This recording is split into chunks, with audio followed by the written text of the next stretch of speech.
Assalamualaikum warahmatullahi wabarakatuh. Perkenalkan, nama Ibu Novita Sari, mahasiswi PLP 2 di SMA Negeri 9 Kota Bengkulu. Ibu mahasiswi program studi pendidikan fisika Universitas Bengkulu. Baiklah, pada kesempatan kali ini Ibu akan menyampaikan materi momentum dan impuls. Untuk lebih jelasnya, silakan simak video Ibu berikut ini. Baiklah, di sini Ibu akan menjelaskan materi momentum dan impuls. Namun sebelum itu, di sini Ibu akan menyampaikan tujuan pembelajaran yang harus dicapai pada materi momentum dan impuls ini terlebih dahulu. Yang pertama, siswa dapat menjelaskan konsep momentum dan impuls dengan benar.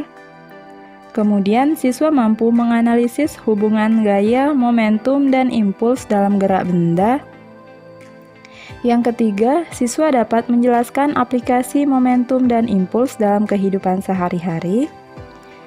Yang keempat, siswa mampu menghitung massa atau kecepatan benda dengan menggunakan hukum kekekalan momentum untuk sistem tanpa gaya luar.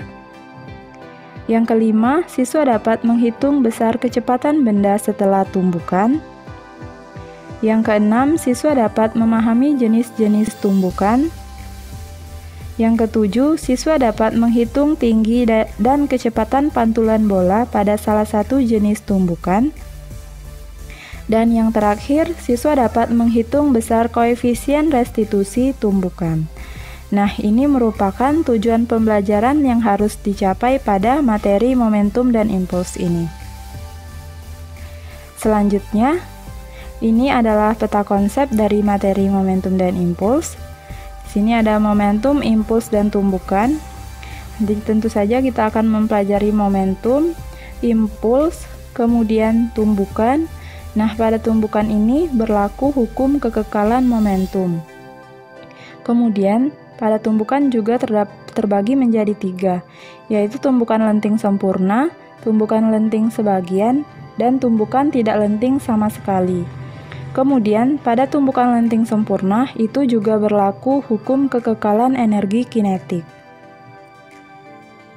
Baiklah, kita langsung ke materi momentum.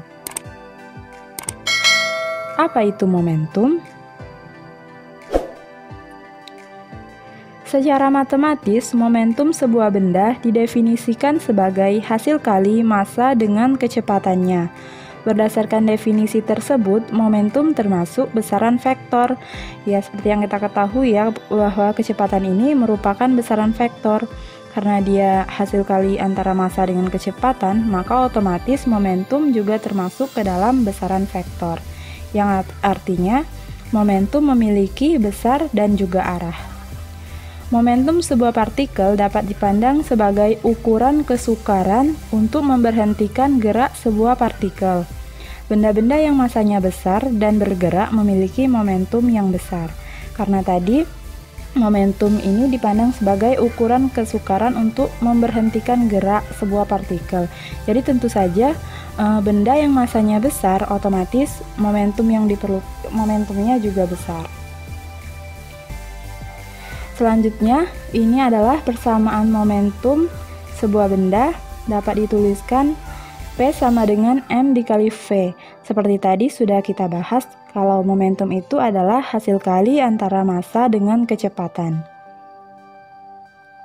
Nah, di sini ada keterangannya, M adalah massa benda yang satuannya kilogram, kemudian V kecepatan benda yang satuannya meter per sekon, kemudian P momentum benda yang satuannya kilogram meter per sekon. Selanjutnya, impuls. Apa itu impuls? Impuls didefinisikan sebagai besarnya gaya rata-rata atau F yang diberikan pada benda dalam waktu tumbukan tertentu atau delta T. Impuls termasuk besaran vektor yang arahnya sama dengan arah gaya. Jadi impuls ini juga termasuk ke dalam besaran vektor dan arahnya sama dengan arah gaya. Secara matematis, impuls didefinisikan sebagai hasil kali antara gaya dan selang waktu gaya itu bekerja pada benda. Jadi, impuls di sini adalah hasil kali antara gaya dengan selang waktu yang bekerja pada benda. Kemudian ini persamaan impuls dapat ditulis seperti tadi sudah dijelaskan bahwa impuls adalah hasil kali antara gaya dengan selang waktu atau perubahan waktu.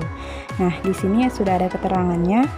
I impuls yang satuannya Newton sekon, kemudian F gaya satuannya Newton, dan delta T atau perubahan waktu satuannya sekon.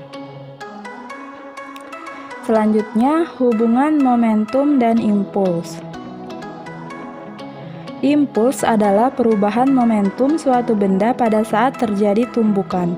Jadi tentu impuls dan momentum ini sangat berhubungan ya, karena impuls ini merupakan perubahan dari momentum pada saat terjadi tumbukan. Tumbukan terjadi hanya memerlukan selang waktu yang sangat singkat, walaupun demikian gaya yang bekerja sangat besar. Seperti contohnya, ini pada permainan baseball, tongkat baseball ini dengan bola memerlukan waktu yang sangat sebentar untuk bertumbukan. Namun tongkat baseball ini memerlukan gaya yang sangat besar agar bola dapat terlempar.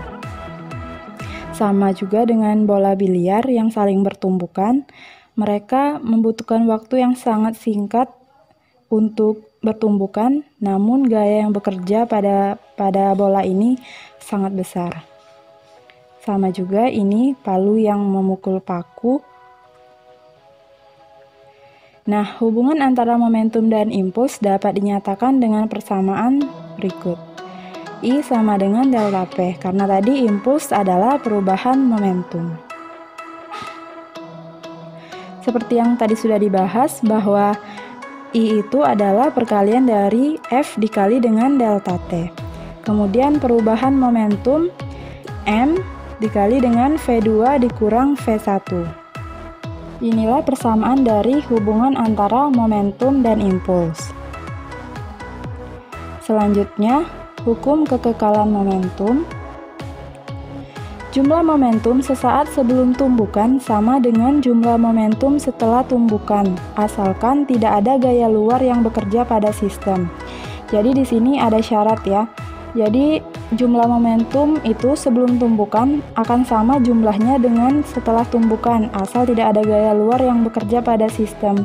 Jadi jika ada gaya lain yang bekerja, maka jumlah momentum sebelum tumbukan itu tidak akan sama dengan jumlah momentum setelah tumbukan. Nah, dan itu berarti tidak berlaku hukum kekekalan momentum.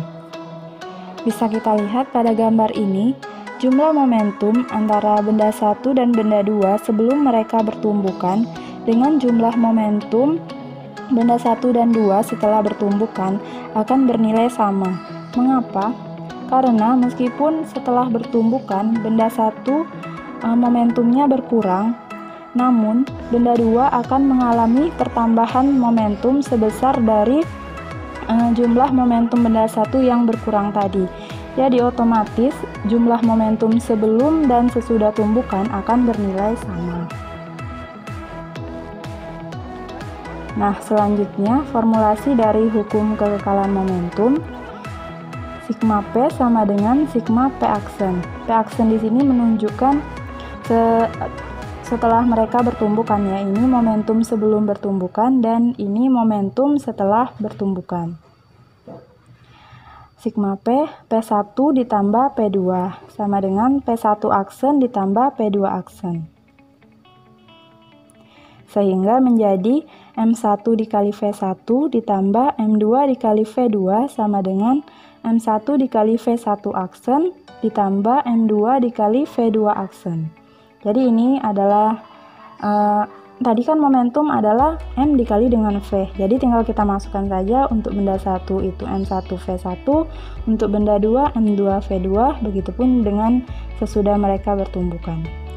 Nah, inilah formulasi dari hukum kekekalan momentum. Selanjutnya, tumbukan. Tumbukan adalah peristiwa yang terjadi ketika suatu benda bertabrakan dengan benda lainnya. Pada peristiwa tumbukan, gaya interaksi sangat kuat dan bekerja sangat cepat, sedangkan gaya luar sangat kecil dibandingkan gaya interaksi sehingga dapat diabaikan. Karena gaya yang ada hanya gaya interaksi saja dan gaya interaksi totalnya adalah 0, maka pada tumbukan berlaku hukum kekekalan momentum. Jadi pada tumbukan ini berlaku hukum kekekalan momentum, yang artinya jumlah momentum sebelum mereka bertumbukan akan sama dengan jumlah momentum setelah mereka bertumbukan. Asal sama tadi syaratnya sudah dijelaskan pada slide sebelumnya, tidak ada gaya luar yang mempengaruhinya atau gaya luar sangat kecil sehingga bisa diabaikan. Nah, berdasarkan sifat kelentingan atau elastisitas benda yang bertumbukan, tumbukan dapat dibedakan menjadi 3, yaitu tumbukan lenting sempurna, tumbukan lenting sebagian, dan tumbukan tidak lenting sama sekali. Di sini, Ibu akan menjelaskan satu persatu. Yang pertama, tumbukan lenting sempurna. Dua buah benda dikatakan mengalami tumbukan lenting sempurna jika pada tumbukan itu tidak terjadi kehilangan energi kinetik. Jadi, tumbukan lenting sempurna ini jika pada saat tumbukan tidak terjadi kehilangan energi kinetik. Jadi, energi kinetik total kedua benda sebelum dan sesudah tumbukan adalah tetap. Oleh karena itu, pada tumbukan lenting sempurna berlaku hukum kekekalan momentum dan hukum kekekalan energi kinetik. Jadi, pada tumbukan lenting sempurna ini tidak hanya hukum kekekalan momentum saja yang berlaku, namun juga hukum kekekalan energi kinetik. Nah, di sini bisa kita lihat pada gambar sebelum mereka bertumbukan dan saat tumbukan, kemudian sesudah bertumbukan. Jadi sesudah bertumbukan bendanya ini tetap memiliki kecepatan masing-masing. Jadi otomatis kedua benda setelah bertumbukan itu tetap memiliki energi kinetik. Sehingga makanya tadi disebutkan bahwa pada tumbukan lenting sempurna ini juga berlaku hukum kekekalan energi kinetik selain hukum kekekalan momentum. Nah, ini adalah rumus umum dari tumbukan lenting sempurna. Ini tadi merupakan persamaan dari hukum kekekalan momentum ya. M1 dikali V1 ditambah M2 dikali V2 sama dengan M1 dikali V1 aksen ditambah M2 dikali V2 aksen. Nah, untuk mencari kecepatannya, rumusnya seperti ini. V1 dikurang V2 sama dengan V2 aksen dikurang dengan V1 aksen. Kemudian selanjutnya, tumbukan tidak lenting sama sekali. Pada tumbukan tidak lenting sama sekali, terjadi kehilangan energi kinetik sehingga hukum kekekalan energi kinetik tidak berlaku. Jadi pada tumbukan tidak lenting sama sekali ini tidak berlaku hukum kekekalan energi kinetik, berbeda dengan tumbukan lenting sempurna tadi. Pada tumbukan jenis ini, kecepatan benda-benda sesudah tumbukan sama besar atau benda yang bertumbukan saling melekat. Jadi pada tumbukan tidak lenting sama sekali ini, kecepatan benda-benda sesudah tumbukan akan sama besar. Jadi setelah mereka bertumbukan, kecepatan benda 1 dan benda 2 itu akan sama besar karena benda 1 dan benda 2 saling melekat atau saling menempel.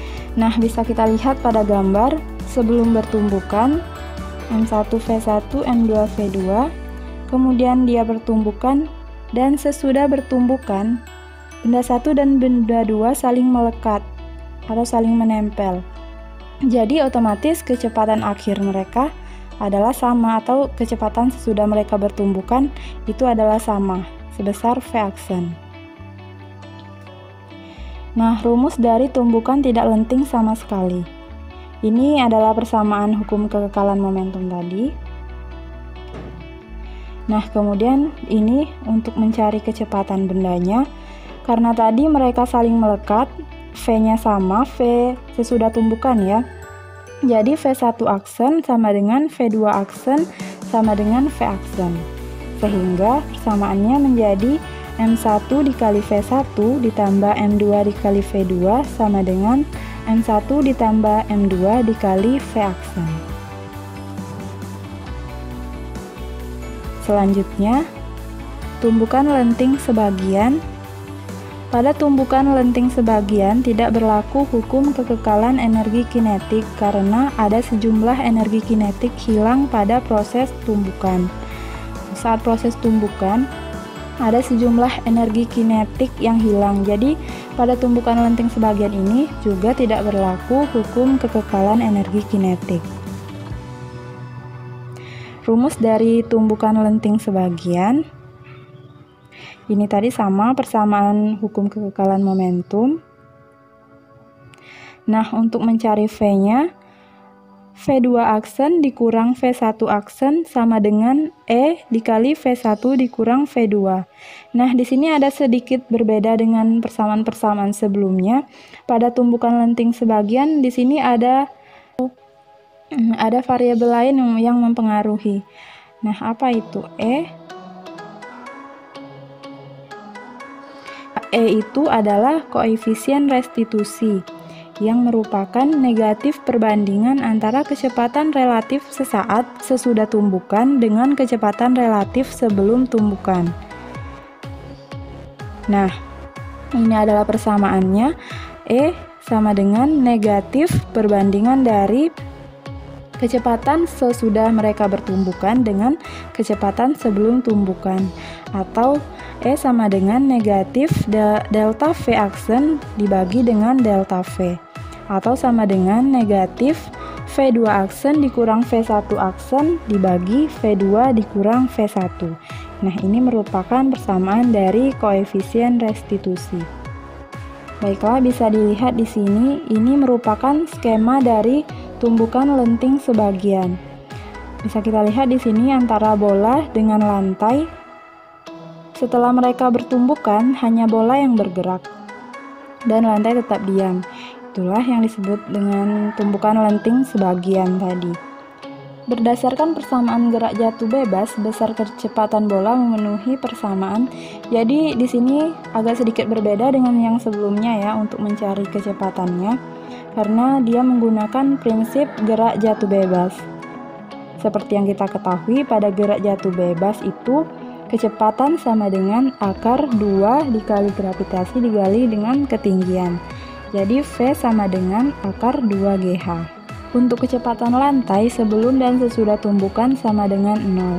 Jadi karena lantai ini tetap diam, maka V2 sama dengan V2 aksen sama dengan 0.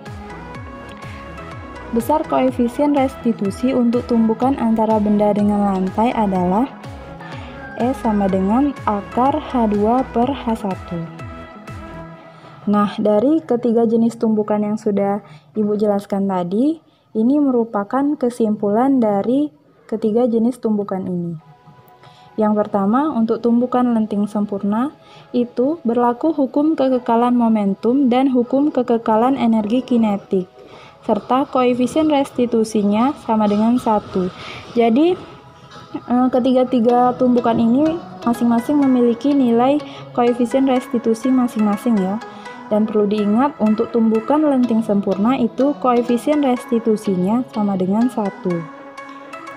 Selanjutnya, untuk tumbukan lenting sebagian itu berlaku hukum kekekalan momentum dan tidak berlaku hukum kekekalan energi kinetik. Jadi pada tumbukan lenting sebagian itu hanya berlaku hukum kekekalan momentum. Kemudian koefisien restitusinya 0 kurang dari E kurang dari 1. Jadi koefisien restitusi pada tumbukan lenting sebagian itu antara 0 sampai dengan 1. Kemudian yang terakhir, tumbukan tidak lenting sama sekali, hanya berlaku hukum kekekalan momentum. Bersama dengan tumbukan lenting sebagian tadi, dia tidak berlaku hukum kekekalan energi kinetik. Kemudian untuk kecepatan akhir benda 1 dan benda 2 sama.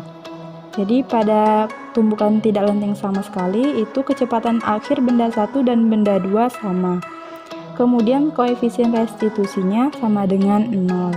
Jadi ini merupakan kesimpulan dari ketiga jenis tumbukan tadi. Nah, selanjutnya contoh soal. Sebuah mobil bermassa 1 ton bergerak dari keadaan diam dengan kelajuan 72 km per jam. Momentum yang dimiliki saat bergerak adalah Jadi ini soal yang masih sangat dasar ya. Kita langsung saja. Diketahui tadi massa mobilnya 1 ton. Nah, diubah dulu satuannya menjadi kilogram sehingga menjadi 1000 kilogram. Kemudian V1-nya tadi dia bergerak dari keadaan diam. Jadi V1-nya sama dengan 0. Kemudian V2 ini 72 km per jam.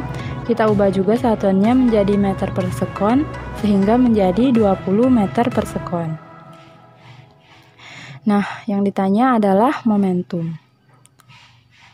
Nah, bisa kita lihat di sini tadi rumus dari momentum yaitu M dikali dengan V. Karena dia meminta momentum yang dimiliki saat bergerak, makanya di sini ditulis V2. Jadi 1000 dikali 20 sama dengan 20.000 kg meter per sekon. Karena tadi massa satuan kilogram dan kecepatannya satuannya meter per sekon. Sehingga momentum menjadi 20.000 kg meter per sekon. Kemudian soal kedua, sebuah bola bermassa 1 kg ditendang dengan gaya 300 Newton. Jika kaki dan bola bersentuhan selama 0,3 sekon, maka impuls yang terjadi sebesar. Nah, di sini diketahui massanya 1 kg, kemudian T-nya 0,3 sekon dan gaya yang bekerja 300 Newton. Ditanya impuls.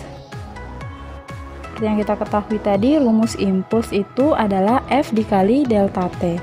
Jadi 300 Newton dikali 0,3 sekon adalah 90 Newton sekon.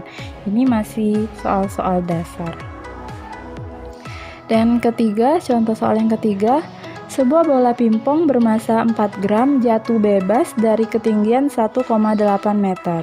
Jika percepatan gravitasi di tempat tersebut 10 meter per sekon kuadrat, maka momentum bola saat menumbuk lantai adalah.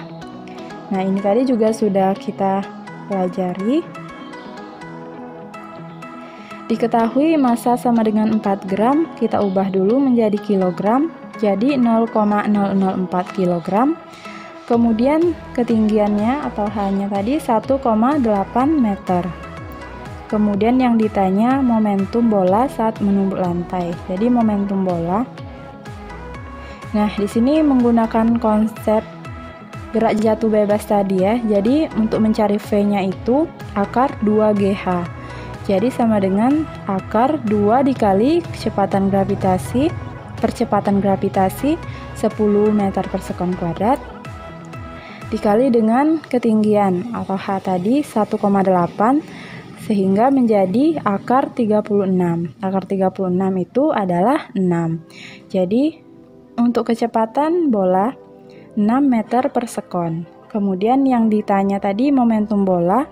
Jadi kita pakai persamaan momentum tadi, P sama dengan M dikali V, massanya 0,04 kg, kemudian dikali dengan kecepatan yang sudah kita cari tadi menggunakan konsep gerak jatuh bebas sehingga mendapatkan 6.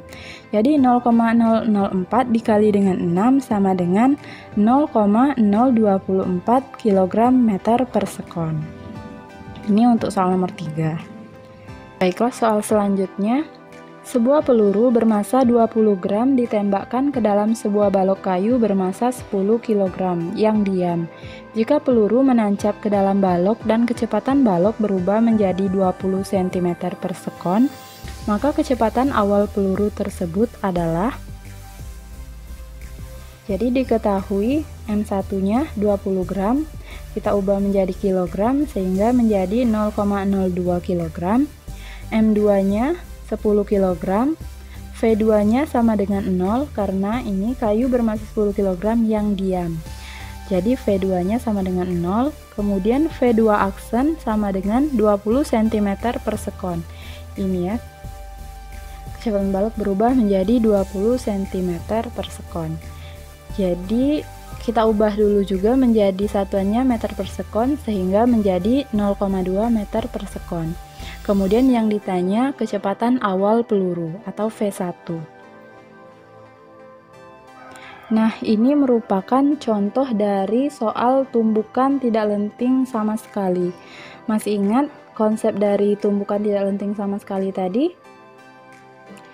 Ya, V1 aksen sama dengan V2 aksen sama dengan V aksen, atau kecepatan akhir benda 1 dan benda 2 adalah sama. Jadi, tadi V2 aksennya 0,2 meter per sekon, otomatis V1 aksennya juga 0,2 meter per sekon. Nah, ini adalah persamaan hukum kekekalan momentum tadi. M1 dikali V1 ditambah M2 dikali V2 sama dengan M1 dikali V1 aksen ditambah M2 dikali V2 aksen. Karena V1 aksen dan V2 aksennya sama, jadi kita tulis saja di sini V aksen.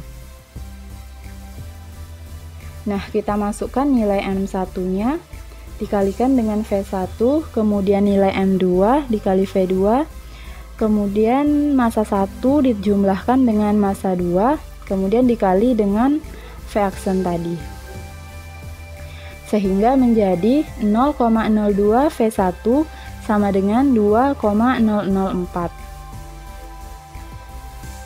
Sehingga V1-nya atau kecepatan awal pelurunya menjadi 2,004 dibagi 0,02 ini ya. Sehingga hasilnya menjadi 100,2. Kita bulatkan saja menjadi 100 meter per sekon. Jadi kecepatan awal peluru adalah 100 meter per sekon. Nah, baiklah. Sekian penjelasan dari Ibu mengenai materi, momentum, dan impuls. Atas perhatiannya Ibu ucapkan terima kasih, semoga bermanfaat. Ibu akhiri, wassalamualaikum warahmatullahi wabarakatuh.